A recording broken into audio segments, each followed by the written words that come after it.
Yeah, I started to, something like that, and be done by 6. You know, we Trying to be out by what? I don't like it. No. No. I was just an example.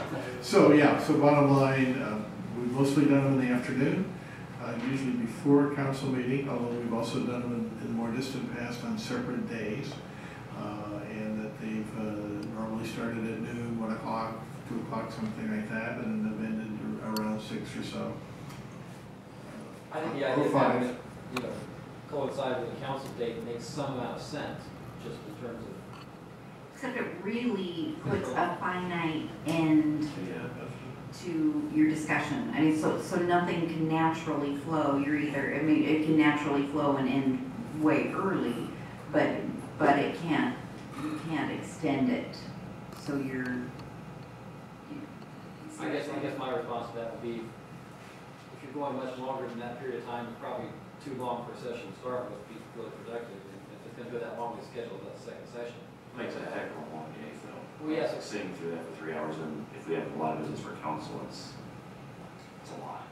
Yeah, and and to get done with that at 5:30 and then council's at 7, and I can only look at you guys for so long. Tonight's killing me. You're going to grow. You're going to improve. No.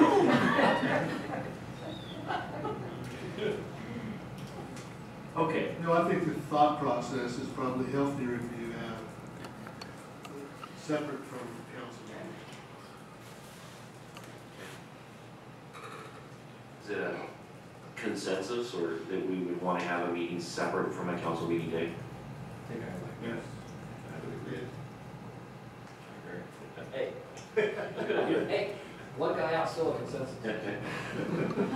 Okay, would we like to look at the month of February for setting that? And I kind of agree with Jason, especially with us newer. It would be nice to get one more month under our belts and just kind of have a little bit better idea of where we want to go. And setting these goals is important, and I don't want to just set bogus goals that we can't. Well, and I think that's a good idea, and I would, like to look at some of the historical goals just as a matter of perspective before we get into that. I like a Friday afternoon. I don't know how that works. I mean, if you're looking at the end, you're looking at the last 2 Fridays of February, the 15th and the 22nd. Fridays are commonly difficult for me, but. So you're just one man. I encourage you. I'm just kidding. We don't have to do Fridays. I'm Can you make it flexible. Friday or just not? Yeah, I probably can. Okay. Okay. What's a good? I like We Fridays. should start with whoever has the most rigid schedules. Well, I'm probably the most flexible, so. The 22nd is open for me. That's the date. Friday the 22nd on October. Afternoon would be preferable for me, but I know. I'm sorry, did you say October? February. Oh, no, that's I'm really pushing it back. Jeez. How do we need it? February 22nd works 22nd. great for me. Yeah. And would you like to just start meeting at what time? Noon? 1? That's our. 1 o'clock? Or say noon. Whatever. Okay. 1 is good. 1 o'clock work for everybody? We do noon. I'd say, You say noon to whatever. Okay. Do we want a facilitator for that? Or did you want this council discussion, or Sure works good to have somebody that someone? can work you through it. Doris. I don't know if Doris Doris is is available. cool. We can check to see if she's She's working available. cities. No, she's Pacific Power. Oh, We can also check with the league, however. Joseph Bailey, I was gonna say, LBCC yeah, is Joseph actually a Bailey's good good. facilitator as well. Yeah. And I was also going to recommend that between Mr. Hitt and Ms. Kaiser and myself, getting information to everybody about what's been done in the past, because one of the issues that we've run into is that some people don't understand the difference between ongoing projects and goals. And so just to get that information out to everybody so that you can be familiar with the difference between a project that's expected of us on a routine basis versus a goal that should reach an end. So, Facilitator sounds like that would probably be yeah, a good idea I for think us. it's a good idea, Linda. In the past on these goal setting sessions, has there been public input at those meetings? There is? Okay.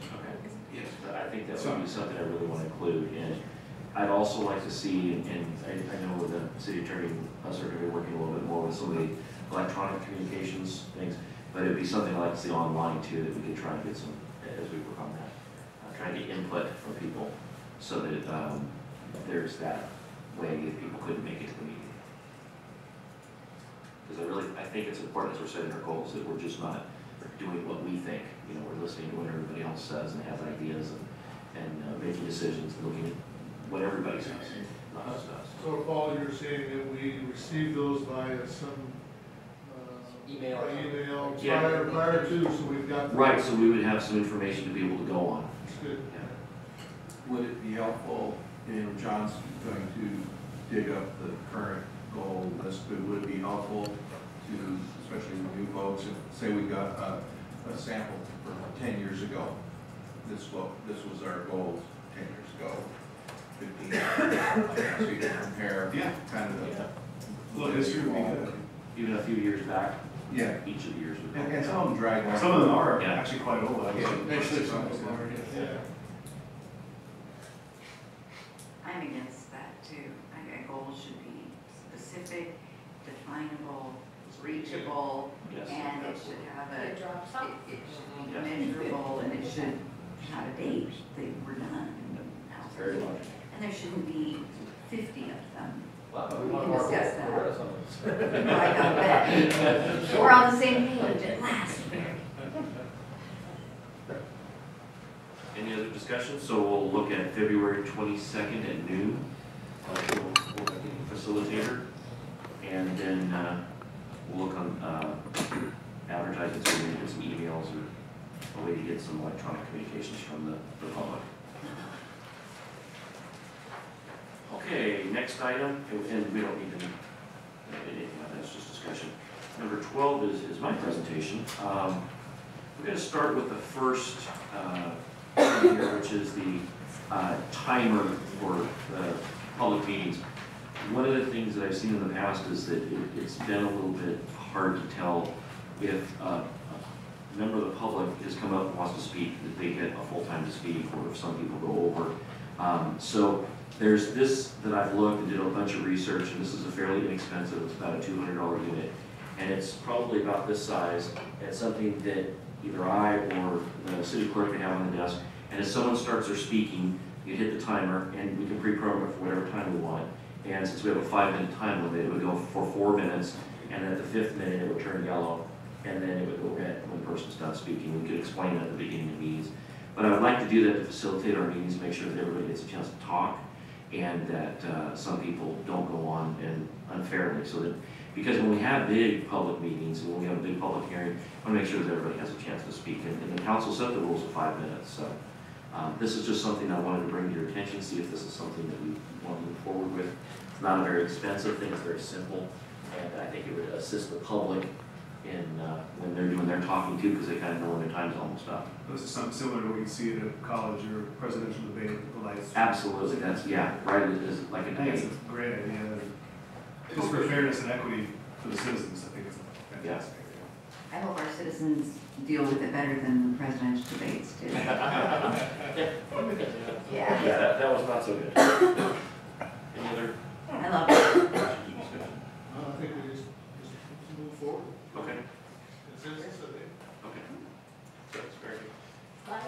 Okay, we'll go ahead and take care of that. And secondly, talk about the video recording of the Lebanon City Council meetings. The goal is to electronically record all Lebanon City Council meetings and make them available to the public for viewing at any time. This wouldn't be live, this would be streaming. I know there are cities that do that, but I don't think that there's a real necessity for that. I think the goal for most people is they couldn't make it to a meeting and they would like to see it the next day. And that's kind of what I think a lot of people want. The benefits are transparency, accountability, will improve our communications with the community, access to many people in the community who just couldn't attend the meeting, and citizens can see the tone and everything, because I think that's a really important thing to see how we're working together. And it's an exact record of what happened. There's no fluff in it up, that's exactly what happened. I put down some possible issues. I couldn't think of a whole lot. The one I've heard from people, and it's not necessarily justified because I haven't heard an actual case of it, but people trying to be seen on camera, or maybe mugging it up, or trying to be the person.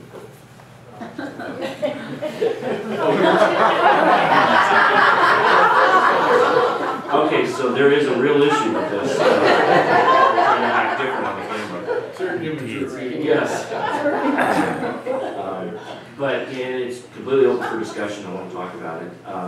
I met with the IT manager, Brent. Is he still here? He was here. And he's here. We talked about it. We looked at the equipment. The equipment's there, pretty much ready to go. Need to hook up things a little bit. The only cost of the equipment is there's a missing power supply. It's $55 for the DVR in there to record. There's not a lot of labor time, maybe 16 hours in testing and setup, and that's just for them to come in and make sure we get everything set up properly. I've offered my time to help do the video part of it and actually get it online and do that part because they don't have that expertise. It's just a little bit of labor that it takes for that. A YouTube account will be set up for the city. It would be set up with no comments. It would just, what we want to do is get the video out there. It doesn't need to be commented. We don't need to start big firestorms. The idea is just to get it out there so people can see it. We don't necessarily have to have a comment on it. We can use other avenues for comments. And then the other thing is if we did comment, we would have to have somebody monitoring that commenting to make sure that there's not inappropriate. And I've seen that on some of the websites for cities that they've done that, but I think that's just not necessary. And the goal would be to get the video posted within about 48 hours, so probably not the next day, but within 2 days, I think would be pretty reasonable. And then I was thinking that there's a possibility maybe a volunteer of the community at some point that's really interested in video editing or knows that we could be trained to actually do that for us, as opposed to being a staff member. The part of actually that I will be doing. So that's just a possibility. I just want to throw that out. And then we'll be working with setting up a social media policy committee with city attorney. Jason and I will be doing that, and we're going to talk about like Facebook and those kinds of things to make sure that we're doing things properly. There are a lot of issues. We want to make sure that the city message is one unified message, and when there's comments coming in, how that's all going to work. Because again, once you start getting comments on, you have to have someone monitoring that, and so there are some issues. I'd like to perform a test this month, just not at a meeting, just here, just to test doing the recording. And if it's successful, I'd like to start recording the February meeting if possible. I have a few questions. Is your vision, do you see this as an completely automated system where there would be a stationary camera that's set up, one camera recording? Yes, that camera right up there, right above Audrey, watching her, that camera's set up. It's a very good camera. And it's pointing towards us. It basically will be a wide angle camera. There's no moving around. It's just one shot. It's right on all of us. The recording equipment is in the room here, so it's hooked up to that. And then we have the audio equipment, so we get the better audio where everybody has their own microphone, and that'll feed right into it. Will we be stopping, starting? What I'm worried about is executive session stuff. That would be the one time that we would have to Do we have to physically go stop it? We would have to, I think we should stop it, not record it. Yeah, I think that would be the appropriate way. And then there's a stop start on that, so. Perfect. So it eliminates the possibility of someone having to edit that would see. Right. Right, yeah, especially if we use the volunteer, we wouldn't want that on there. I love it. I've wanted it for years when I was previously on council, and I think we didn't think to post it later. I think we at the time Albany was doing it, and you know how I feel about Albany. And but they spent like $55,000 to get the equipment and get set up to stream actually on a television station, and that's cost prohibitive. But this, if I had $1 for every time I wish the voters could hear what's coming out of your counselor's mouth, you should know this stuff. You should know how they vote, why they vote. I love it. So we create a YouTube channel then, or That's- a City yeah, Lebanon channel? That would be like an City Lebanon channel, and then Have other, I would think at some point we could, sure, if we had other events or meetings that we wanted to put on there, sure. I think it's a great tool to document what your city does, what your government does, what your community does. Theoretically, we could put the planning commission on there since they're meeting here. At some point, it doesn't. But this is kind of the first phase, is we want to do a test, then we want to try and do a meeting and kind of just see how it all. I think it's a fantastic idea, and it's long overdue. how long are you envisioning, or how much history are you envisioning keeping available online? Well, once you put it on YouTube, it just stays there, unless you delete it. So I would say just keeping a record of it, just keep them on there. Yeah, and then we would need to look at, with the city clerk, we need to look at retention laws and stuff. But I have a feeling that YouTube probably keeps stuff even when you delete it, I'm pretty sure, because most of those social media places do that. There's already a record, so it would just be a supplemental source, correct, as far as public record goes, it wouldn't fall under. Public records, you only have to keep the original source. So if we had it recorded somewhere and then we posted it on YouTube, doesn't mean we have to keep the YouTube copy of it as long as we have the other copy. But That's one of the issues with Once like the that, minutes yeah. are approved. right. Public record law requires retention of records for how long? They do What record? And- Linda would, Ms. Kazer would know. But once it's recorded and now it's a digital, now it just became a public record that cannot be replaced with the minutes. So now it has its own little protection and we must store it Yes. here. So that's a lot of storage. Well, and that's what I was saying, is if we have a physical recording of it somewhere, I mean, As I'm long way as- behind the times on how this stuff works, but if we have it recorded, I assume we have to have it recorded and saved somewhere before we post it on YouTube. If we keep our recording, that's the public record. We don't have to worry about the record that was put on YouTube because we have the Right, copy. that's what I'm saying though, but It would live on I need server. to keep, I believe it's 5 years for the digital, even after it's approved. But, so I would keep the recording for the retention period, which is 5 years. I don't think we need to keep the video once the minutes are approved. that was my That question becomes the public legally. record. You know how lawyers are. The minutes and the audio are enough. Okay. Thank you for going up, Brent. We would have storage space to be able to store videos with me for Yes, for a good amount of time. I thought we had pretty good disk space, so Yes. I just want to make sure that we did. And the fact that we've got it here, it would just be transferred over to maybe an archive drive or something like that. Correct, and you and I had actually discussed that when we were looking in that closet as far as Jason, and you'd asked a question about whether it was fully automated or not.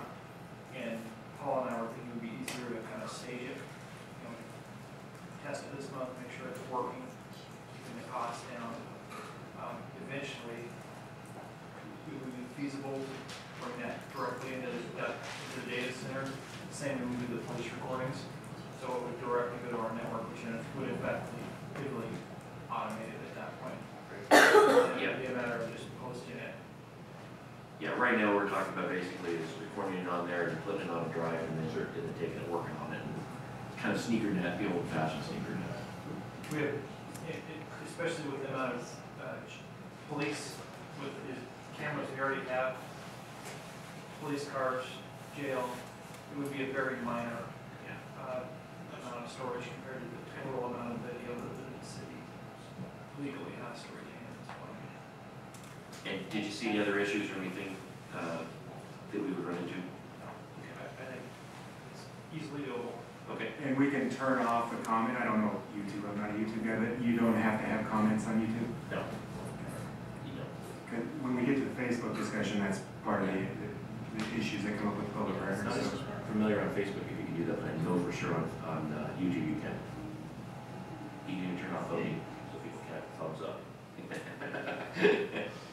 Thank you, Brett. And when do we get our royalties? Every time someone wants. Residuals. It's based on revenue received. Yeah, there you go. That happens at election time. Yeah. So could I get a consensus that we move forward with that? Yes. Very good, we will get that working. And city manager's report, city manager John Head. Thank you, Mr. Mayor, members of the city council. Couple of things, some of which we've kind of already touched on. Here's the current city council goals. So I'm passing those out. What I would propose, these are not updated.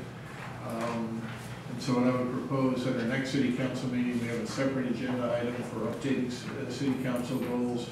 I'll have a presentation by all the department heads about update of the current status of all these goals, many of which are complete or done, for example, like A2 and a couple of others, or actually several others.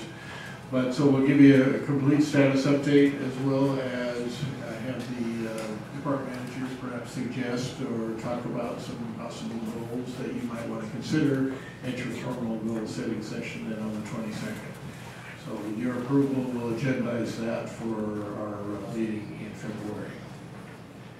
In the meantime, as you look over those goals, if you have questions about any of them or would like further information about any of them prior to the next city council meeting, please don't hesitate to contact me and make sure you get the information you like. Information services update, we've kind of already touched on some of that with the comments about the recording and social media with Brent, but he and his department are working hard to improve our information services, particularly the information security we have, and going to keeping as updated there as we can and still make it affordable, still make it usable, particularly with some of the new things that the police department has needed recently.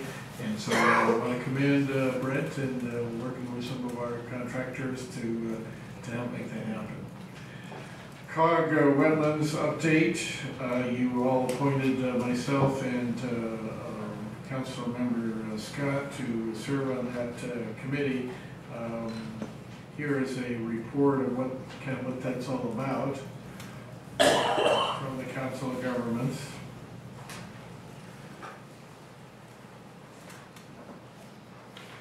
And essentially, in a nutshell, since we have several that are new, over the course of the last several years, Council of Governments recognized or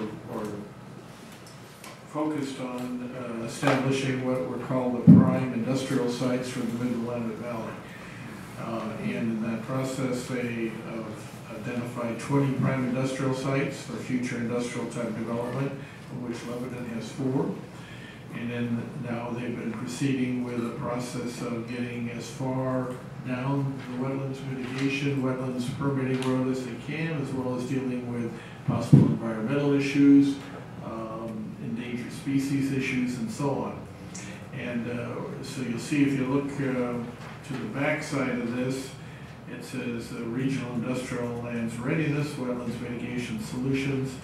On the left-hand column, you can see the regulatory hurdles that anybody has that wants to develop a wetlands area, and then what they hope to be able to do in order to help that process, speed that process, make it more predictable, make it more certain, and make it more affordable. One of those, for example, is a wetlands delineation. Currently is only good for 5 years. Property owner goes out and does a complete delineation, and the property doesn't sell for 5 years and just sits there as farmland or whatever, or vacant land. Then somebody comes along and says, yeah, I'm ready to buy it, I'm ready to develop it. Well, the delineation has expired if it's been more than 5 years, and you have to go through that whole process. Delineations only can be done a certain time of the year. They have to be approved by the Division of State Lands. So that can set you back right there as far as getting a building permit, set you back 9 months right away, easily, just with the expiration of that.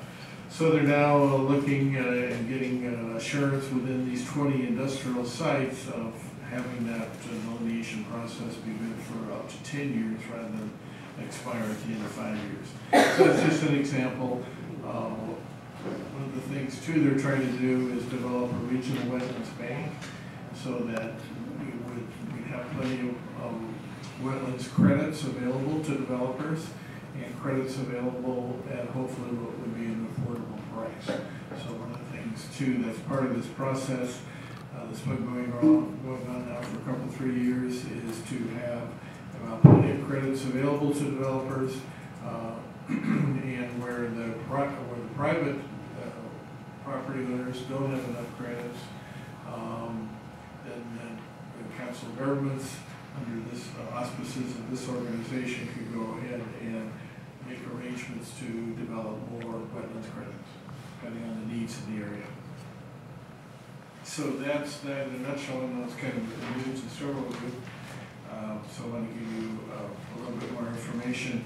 The board of that particular group, of which Mary Scott and I were just appointed to, meets typically 2-3 times a year, and just kind of continues to push this process forward of getting these areas as much as possible, where a permit can be taken off the shelf for a developer. You don't have to worry about delineation, you don't have to worry about mitigation, you don't have to worry about finding credits. You got a kind of a prepackaged deal, you take it off the shelf, and you're ready to go with that whole wetlands process, which can drag out 2 or 3 years or more, being taken care of in the space of just a few weeks. So that's kind of the goal here, and they've certainly made pretty good progress in getting there. Miscellaneous, I want to welcome all of the new council members, and delighted that you're here and you're interested in serving your community, and looking forward to working with you for at least the next several months, up until the time in which my replacement is found anyway. And glad that you have that interest and that desire to work with our city staff and with our citizens to make Lebanon a yet better place still. And I also want to thank Ginger Allen in particular for serving in AIC, city manager there, for several days, as well as the time in which I took this vacation in December, so appreciate her doing that. And I also thank you for agreeing to my contract, and so I'm delighted to continue also to serve our community. So with that, Mr. Mayor, unless there's questions, that's all I have. Any questions? Okay, at this time I'll ask if there's any items that the council would like to discuss. I have a short one.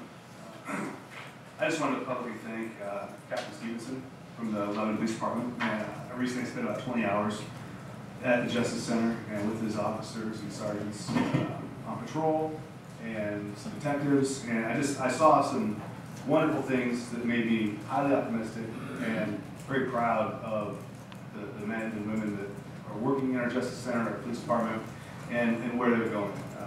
I got nothing but great information from them. They answered all of my ridiculous questions that I'm sure were ridiculous to them, but they really are consummate professionals, and you should be really proud of what they're doing.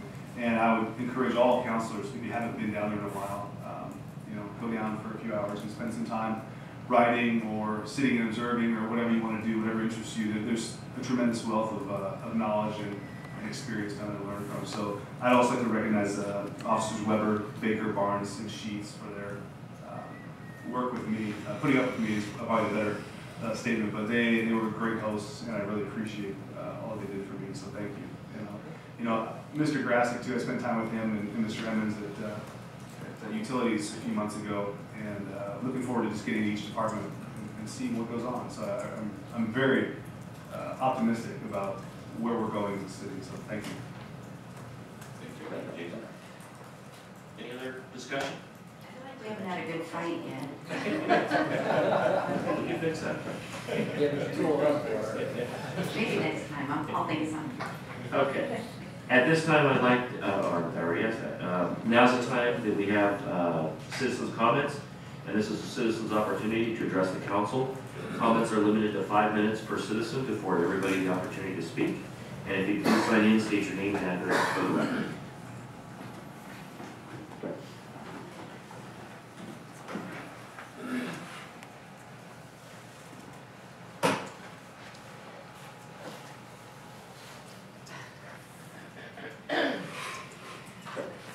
On, can you hear me?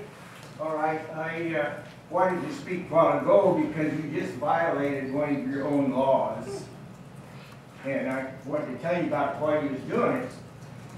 You voted one time, and of course you new ones probably wouldn't know this, new members, but the old ones would.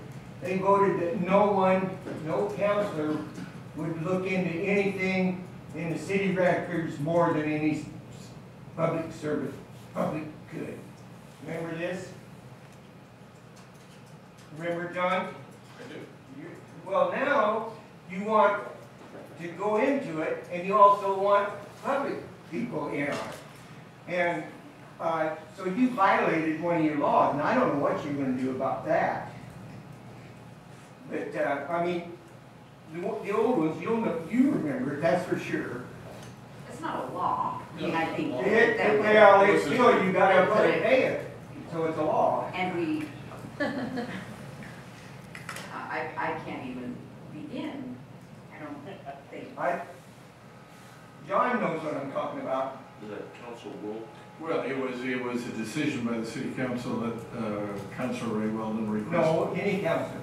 Well, no, correct, but it was triggered by your request initially to access records. Right. Personnel records, some legal records, and the council at that time made the decision that he couldn't access those personnel records. No. And that's correct, and then it made the general statement that council would not have access to records except on the same basis as members of the public do, unless the whole council agreed, or a majority of the council agreed that everybody then would have access to records that were not available to the general public. We're talking about a committee that is going to access and report the findings or report to the balance of the council. It's like apples and oranges. It's like, it's completely different. And I'd also like to point out that all of those financial records are public records. Anybody Right. can access those. But this isn't personnel, or Well, the it's whole- gonna get us in a legal. The whole deal meant that they shouldn't have passed that in the first place, like you said. They were public records and should be open. And city councilors have the authority to look into anything. They're the same as the board, and you can't stop them. But another thing here, I don't think city councilors have that authority, but I don't think you can give it to any public. You, city council, was elected to make sure their money, the citizens' money is spent in the right way. And they are voted in to, they can audit anything in the state as far as, anything in the city as far as I know, with no problem. Should be able to, except when you're voting to have a cover-up. And that's what amounts to when you vote that you can't look into something. It's the same as a cover-up. Like I was trying to find out why Mike Roth was fired in the police department. That's what I wanted to find out. And Fiala got a year's vacation for doing it, and I never did find out why. And this is what I was trying to find out. And I was wondering now, can I get those records now that you've voted that city employees, or even a public accountant downtown, or a public citizen, you're going to let him go through them files too, where before you even said it's Not personnel files. No, this is public financial records. Huh? This is for public financial records. This has nothing to do with personnel. Well, it has something to do with lawyers being, spending money. Anytime money, that's the public records. And you've got all that. You have the financial records of the attorneys and how much is paid to every firm. You know that. I want to know why they spent it. And you can write, well, just like this audit they was talking about a while ago, that a question I wanted to ask the guy that did the audit. You know, do you ever look at the budget? I never heard him mention the budget once or ever looking at the budget. The budget, I think, doing that is just a waste of time because, well, the state says you have to do it. That's why you do it. And then there's state rules on that you, ORS is on how you spend the money. And we don't worry about whether one of the funds is low or out of money, we can still spend it. And like you straightened it out a while ago, at the end of the year. So it doesn't matter when you spend it or how much, because you're going to straighten it out at the end of the year, so the budget doesn't mean anything. And that's what I had to say. And I hope you understand what I'm saying. Because Your time is up. Thank you, Ray. Is there any other members of the audience that would like to speak? Go ahead. Take just a little bit extra time to participate.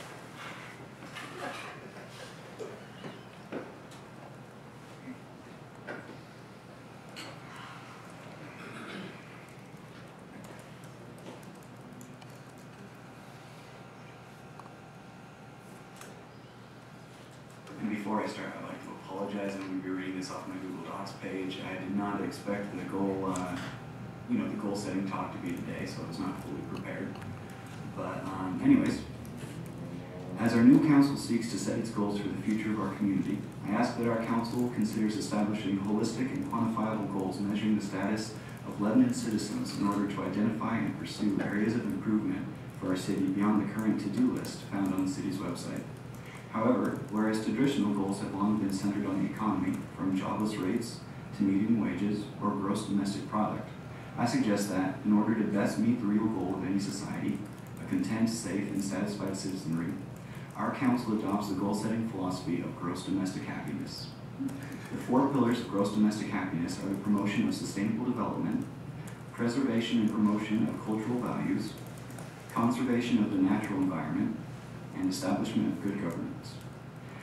Gross domestic happiness refers to the concept of a quantitative measurement of well-being and happiness. The two measures are both motivated by the notion that subjective measures like well-being are more relevant and important than more objective measures like consumption. It is not measured directly, but only the factors which are believed to lead to it. The 7 dominant factors of gross domestic happiness provide a comprehensive view of a community's well-being and happiness. These factors are economic wellness, which can be indicated via direct survey and statistical measurements of economic metrics such as consumer debt, average income to consumer price index ratio, and income distribution. Environmental wellness, indicated via direct survey and statistical measurement of environmental metrics such as pollution, noise, and traffic. Physical wellness, indicated via statistical measurement of the physical health metrics such as severe illnesses. Mental wellness, indicated via direct survey and statistical measurement of mental health metrics such as usage of antidepressants and rise or decline of psychotherapy patients. Workplace wellness, indicated via direct survey and statistical measurements of labor metrics such as jobless claims, job change, workplace complaints, and lawsuits. Social wellness, indicated via direct survey and statistical measurement of social metrics such as discrimination, safety, divorce rates, complaints of domestic conflicts, and family. And political wellness, indicated via direct survey and statistical measurement of political metrics such as the quality of local democracy, individual freedom, or interstate conflicts. Gross domestic happiness is not a rigid matrix. It is an overarching mindset that allows our city to determine what is essential to a happy and content population, and allows us to measure and track our progress. I ask that Council considers gross domestic happiness as a growth-encouraging goal structure that will ensure Lebanon's well-being for future generations. Thank you. Thank you, Wyatt. Wyatt, could you come back, because I had a question or two for you. I don't know if the council made that. On the gross domestic happiness, I understand what you're saying. It sounds like livability to me when we use that term. As a livable city, or is livability good? Is that what you're getting at, that we need to look at the livability of Lebanon, and then by using some kind of a metric to measure that? Livability would be one aspect, but it's really finding areas where people are unhappy with Lebanon, where people are discontent. And so what it seeks to do is identify areas where we as a town, or city I should say now, can improve and just make it overall a better place to live. And how does that get measured? Who measures that, or how does it? Well, we would have to set it up. I know. We would have to set it up. After reviewing the current city goals, a lot of them are very much task-oriented. Like, we want to get this thing put in place. We want to get this project completed. That's because Rebecca said we have to have a specific thing that's got to be It's got to be measured. She's, I believe you're referring to the SMART goal philosophy, specific, measurable, attainable. I'm not areas referring to of anything time. smart. And while I agree with all the projects that are currently on our to-do list, I do think that it would be useful to take a more of a quantitative approach to where we are as a town and identifying areas where we can improve it. I would like to see your input on our goal setting, if you have some specific ideas. Yeah, I'm actually quite fascinated by some of the basic concepts. Being a brand new idea, the particular, the list was extensive, and I won't pretend to have absorbed it all, but it's a concept that I think has a lot of merit in terms of thinking about. It's cute. Oh, thank you. But yeah, this is it's hard for me to imagine how you could actually implement something in the near term, exactly what you're talking about, but conceptually, I think it's the kind of thinking that has some value. And I'm intrigued. Well, it is more of a philosophy than like a set up structure. And so the 4 pillars and the 7 like areas where you can measure, those are just indicators of well-being and happiness. And then it would be up to us as a us as a city to really pick where we would get those metrics from. Like for instance, we don't have a really high murder rate, so it probably went in to make a lot of sense to track that every year. But jobless claims, that is something that we should probably track and look to improve. Do you have data from previous other cities, other towns that have Not started doing currently, this? like I Or said. are you setting the trend? Are you on the cutting edge or the bleeding edge? Or something? It was started in Bhutan by like, and this, the leader of Bhutan is called like a king dragon or something like that, which I know is a little bit out there.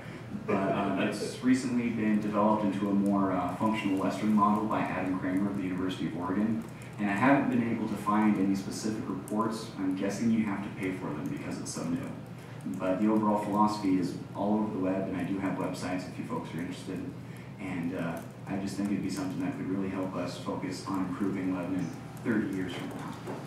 As a specific example that has come up in some other groups I sit on, the Lebanon community spends, thumbnail estimates, somewhere between $150 and $200 million every year on healthcare. And the question is, for $150, $200 million a year, are we getting healthier? And nobody knows. It's the kind of question that's, I think, legitimate to ask. And you've raised not only just the healthcare thing, but a whole host of others. Those questions are legit, and I think it'd be wise for us to look towards developing answers. Wyatt, could you send us some links? Yeah, definitely. At the very least, to either Paul or Jason, because I have their emails currently. I have business cards now. Oh, yeah. I hope you got them from Gateway Imprints. They're all on the website. Okay. Yeah, I'll formalize my document a little bit more, see if I can find some actual data, and email that to everyone. Thank you. And you are on the cutting edge, Wyatt, you know. Thank you. Nothing wrong with bleeding edge. No, big concept.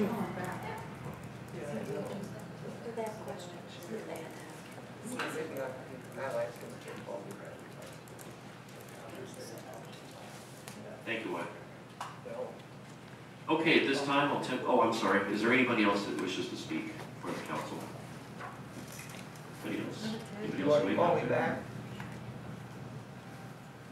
At this time, I'll temporarily adjourn the regular order of business and recess for 5 minutes before convening into executive session per